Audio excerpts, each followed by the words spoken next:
Well, we camped here last night and we're just on Fire Creek, and we noticed we really have a story here of why it's so important to protect old growth forests. So we're going to start off our story. Geoff and I are going to walk down into the second growth forest. This is a forest that's come up after logging. After an old growth forest is cut, this is kind of what it looks like. And we're going to walk into that forest and see some of the similarities, but also the differences between this forest and an old growth forest and why it matters. Let's go. Check it out. Nice entranceway here. This is a great forest to go and learn a little bit about what happens after an old growth forest is logged here in sort of coastal British Columbia.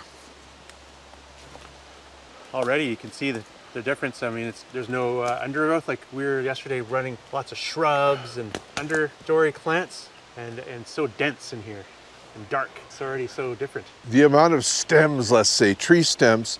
The other thing I notice is there's a lack of snags and also logs. When we're going through the old growth forest, we have these giant logs that we're walking along, and that's kind of lacking in this forest, eh? Because a lot of those are nurse logs, right? They provide a lot of nutrients and water for plants to grow on.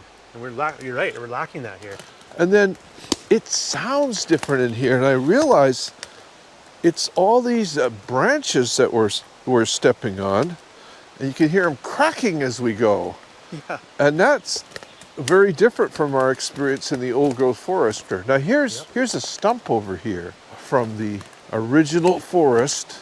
So this is the original forest. This is what's come up later. Here's a little creek down there. You can see a survivor log down there at the bottom of the creek. Yeah, and they look like they logged, these are red cedar stumps, it looks like to me. So they were going after the red cedar in here. So these are, I don't know what you call them, legacy stumps from the first cut. The first growth, the old growth forest. That's right, old growth cedar. These are red cedar stump from the first cut. The second cut hasn't happened yet, but it's close. That's a There's second growth cedar over there. But most of this forest, which is interesting, is all Amabilis fir. There's a few western hemlocks in here, and the occasional Douglas fir I noticed. You've almost quite a difference in tree size over here. Yeah, you've got different Amabilis firs going on here. You got some smaller ones, younger ones, and some bigger ones.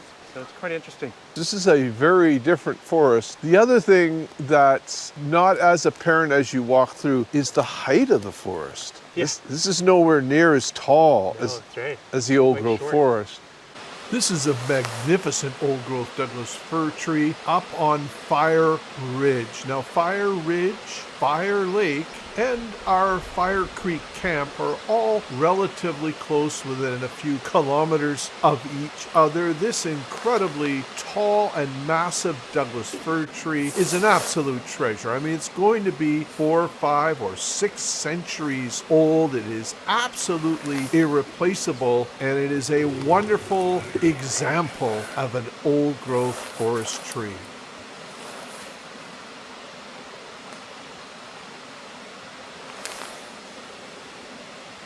A lot of down these open kind of forest to fly through, and this is quite tight, so it'd be difficult for an owl to get through here, and not ideal habitat.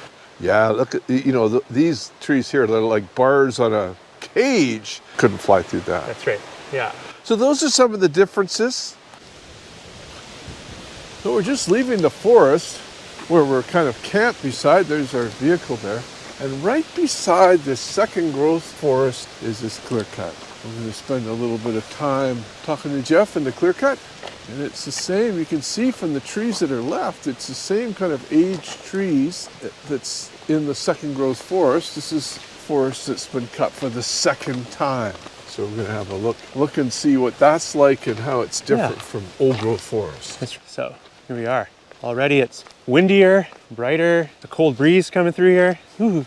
You can already feel the difference. So this is all part of the story of why whole populations of wildlife are disappearing from British Columbia, because of this story of what is the difference between old growth forest and then the forest after logging. It's actually a large difference, and it's causing a wave of extinctions across the province and forest country. So Geoff, after you, let's have a look. We're gonna go walk through this. It's gonna be a little bit hard walking through here, but we're gonna give it a try. Oof. Yeah, this is after a fairly recent clear cut, but already the fireweed. And fireweed coming up. There's some sharp things coming up here too. There's some gooseberry.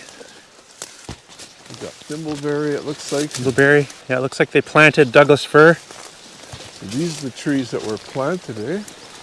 Yep. And they're starting to come up. Yeah, there's lots of smaller logs and branches here. So logging. This is an example of a stump that was a tree that was recently cut in here, and the size of the stumps. You get a good view of the ring count here too as well, eh? Oh yeah. Yeah, it's similar to what we saw on the road. So that's where we get our age of the forest. And then these big stumps here, right? Yeah. It's quite something, those old stumps. We're in a clear cut here. See, starting to green up. Getting some shrubs and other plants growing in here. But we're also seeing these old-timer stumps, western red cedar stumps. And then, so it's a few of these giant stumps, but then there's a lot of these smaller stumps around. And so that's the cut that just happened. So I'll clear it out. No trees.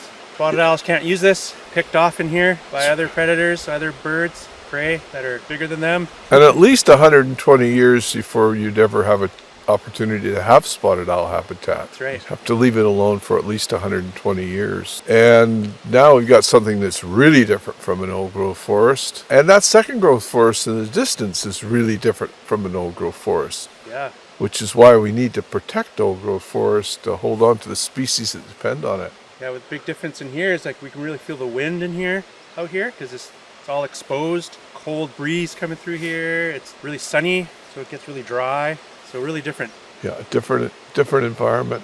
Well, we'll take a walk through the clear cut. I'm sure it's not going to be as much fun as the old growth. No, you got to be careful where you walk too, because it's hard to see. It's all these branches and logs and bits of stuff everywhere. So yeah, it's really different. Looks like some of it burned too. All fireweed in here. Looks like there was a burn here maybe after the clear cut. Some of it's all burnt and charred. Sometimes they do that. They burn it. Yeah, sometimes they pile up all the wood that they don't want and then burn it in a big pile. Lots of fireweed.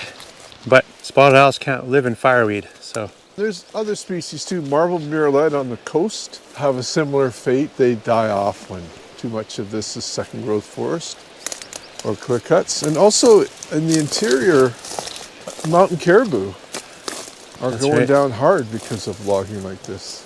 That's right.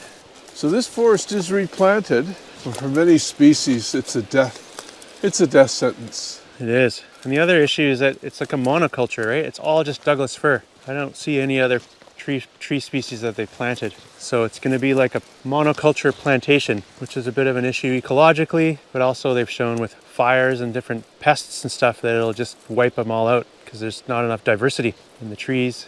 Yeah, not a forest, that's for sure. So this is what we got to work to stop up at Fire Lake, which is just upstream here, the elimination of old growth forest. And the federal government has mapped out that old growth forest as critical habitat for the spotted owl. It's up to us to make sure the province honors that. And right now, they're just continuing to approve logging. Logging essentially like this. Logging where trees are replanted, where young second growth is logged again, which is a death sentence for many of BC's forest-dependent species. Enough habitat needs to be set aside of old-growth forest. That's right, yeah, a lot of these old-growth-dependent species, they're just not letting it grow old enough. This is nothing like a forest that contains 1,000-year-old trees. That's right. Like you and I were just walking through. Oh yeah, so different. Amazing Fire Lake ancient forest. Which is just up the road from here. We're not that far. Really something to see. Click on the link in the video description to write your letter to elected leaders today. Tell them to stop logging critical habitat for spotted owl old growth forest at Fire Lake.